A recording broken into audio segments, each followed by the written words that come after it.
So Pete Hegseth testified for the first time since Operation Epic Fury began, where he dropped even more bombs there, including one on John Garamendi, who just hours earlier called it a quagmire. Secretary Hegseth, have you been lying? Secretary Hegseth, you have been lying to the American public about this war from day one, and so has the President.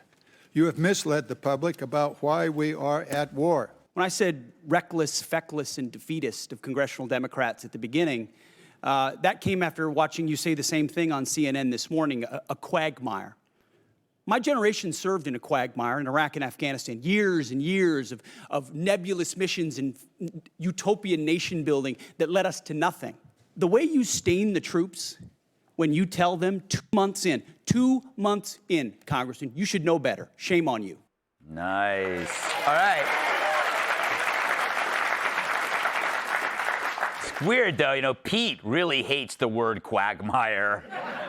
No wonder he got so upset when I told him it was my safe word. But 2 months. In the previous administration, that's how long it took Biden to walk across the Rose Garden. And in that time, do you know what the troops have undertaken, what they've succeeded?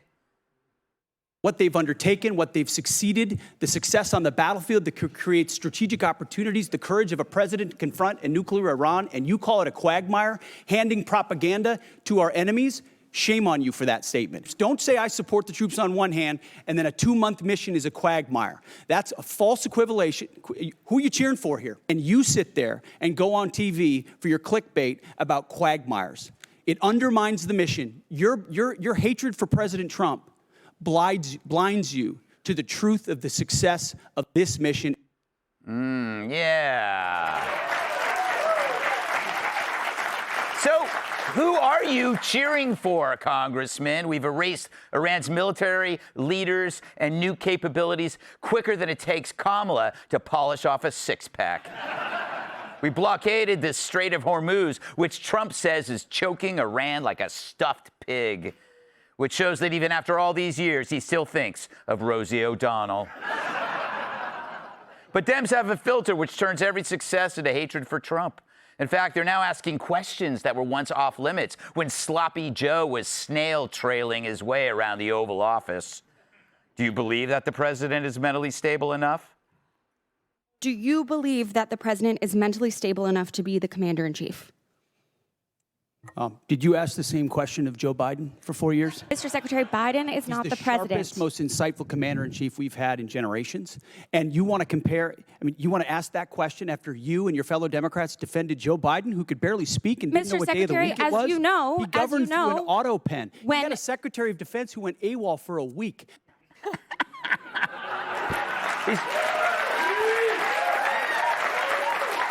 He's not wrong. Under Biden, our military became the shell of the force that wiped out the Axis powers and knocked out terrorists. And what happened? The backbone of global security lost its spine. The Pentagon promoted pronouns, pride events, and equity over lethal force, combat readiness, and putting fear into our enemies. Troops were lectured on bias, and standards were lowered to meet diversity goals. Thanks to our DEI dogma, our troops couldn't fight any battle that required storming 2 flights of stairs.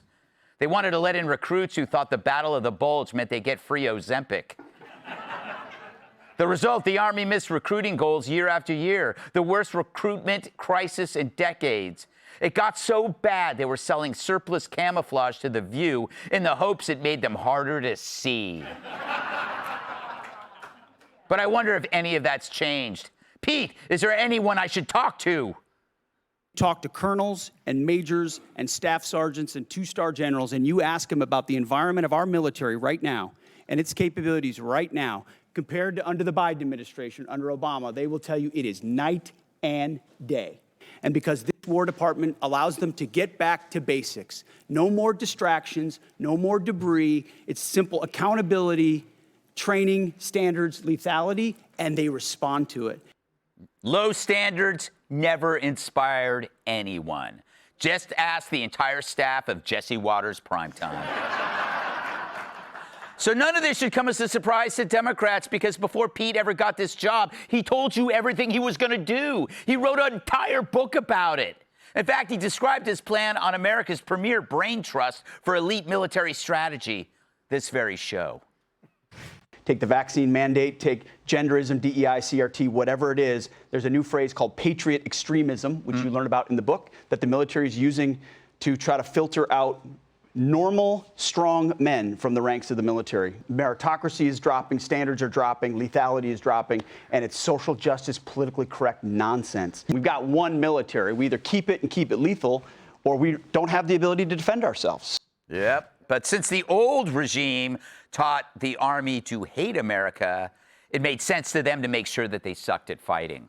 But Pete laid out his vision: rid the military of DEI, get back to lethality, bring back real physical combat standards, and stop apologizing for them. No more quotas or lectures about white privilege, just discipline, merit, strength. Because the job is to win wars abroad whenever necessary, not culture wars at home.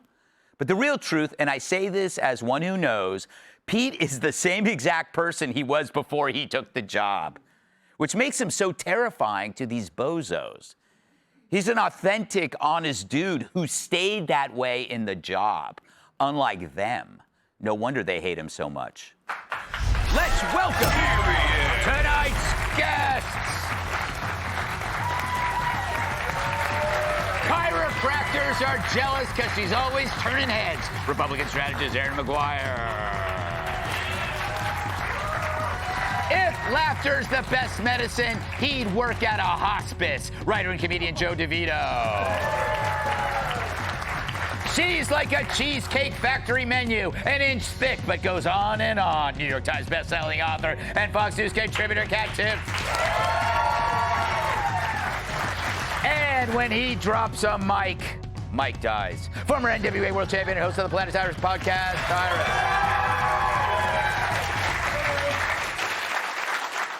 You know, Aaron, the one thing that I love about Pete, I played that old video to show you.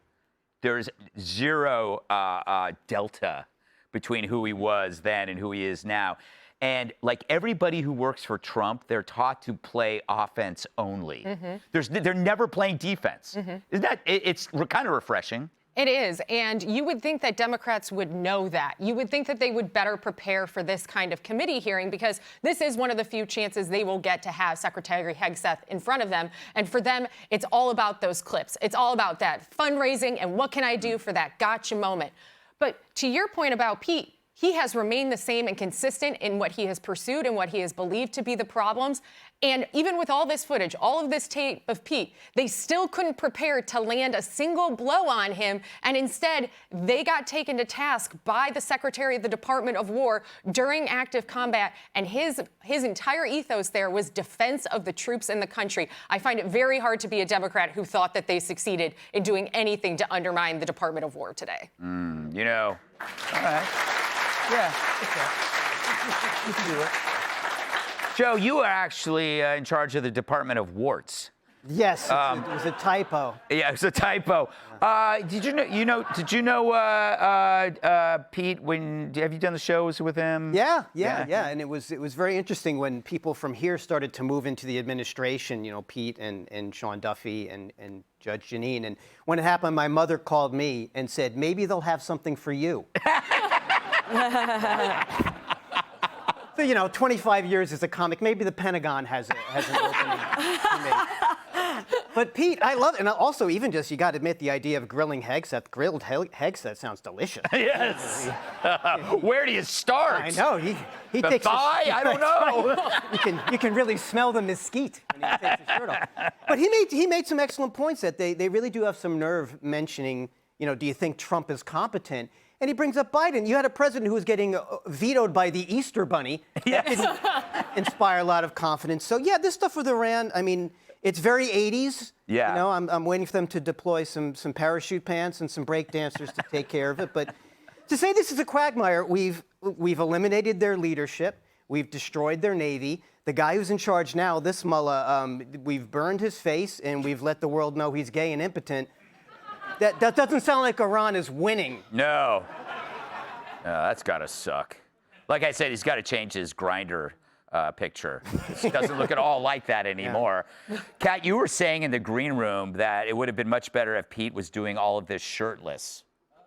No, you were saying that. Yeah. You were agreeing with me. Look, You've known him for ages. you know what? I really have, and I gotta say, I've had a crazy couple of years, but I don't think that we should forget about the fact that among those years is that the dude that I met in the green room here killed the Ayatollah. Yeah. Now you But know. that makes the list. Yes. That and you- absolutely makes the list. Yeah, it's funny because we know the guy who killed Osama bin Laden. Yes. We know a lot of killers. Yes, we do. We do. Look, I think it's important to note that just because you have concerns about a war doesn't mean that you're against the troops or against the country. It's also true that, the military has to be the best at killing. Yeah. And that's the only job that's like that, by the way. So you actually have to, not kill at your other jobs. Yes. So if you're not the best at killing, that's great news. Yeah. You have a whole world of opportunities for you. Yes. All the rest of the jobs, boy, you're a great fit. Yes. But if you're going to be a combat veteran, you got to be the best at killing. Yeah. There's one job that's like that. Yeah, we don't care who you bone and what your pronoun is. Can you slit that guy's throat? Right, Tyrus? Yeah, I'm with you. Yeah. My own, Pete, him and I, we got a lot of time together. We even took weird pictures one time. I don't know why we were doing a photo shoot. You guys get together. You look like you kill people. They were half right. But the only thing I disagree with him when he was fighting back was he said, "Who are you cheering for?" And I think the question should have been, "Who are you speaking for?" Who are they? Who is coming up with these ideas? Why is America's success so enraging to other Americans that were elected to support our troops? That's what blows my mind. The fact that they clearly did not know whom they were going after because they're not qualified to do what they do. Yeah. So when they went at him, they didn't realize that this guy was born in this, molded by it. From the time he was his life, he wanted to be a soldier. He was a soldier. Yeah. He came back. He went through hard times. He found redemption. He's got a strong family. He's got a great wife. And now he's in a position to where he is protecting the men who walked the same trails he did. So for them to say anything to him, they are vastly unqualified, uneducated, and not charming at all. Yeah. Amen. Oh. Be sure to like and subscribe for all the Fox News latest on YouTube and catch full shows streaming now on Fox One.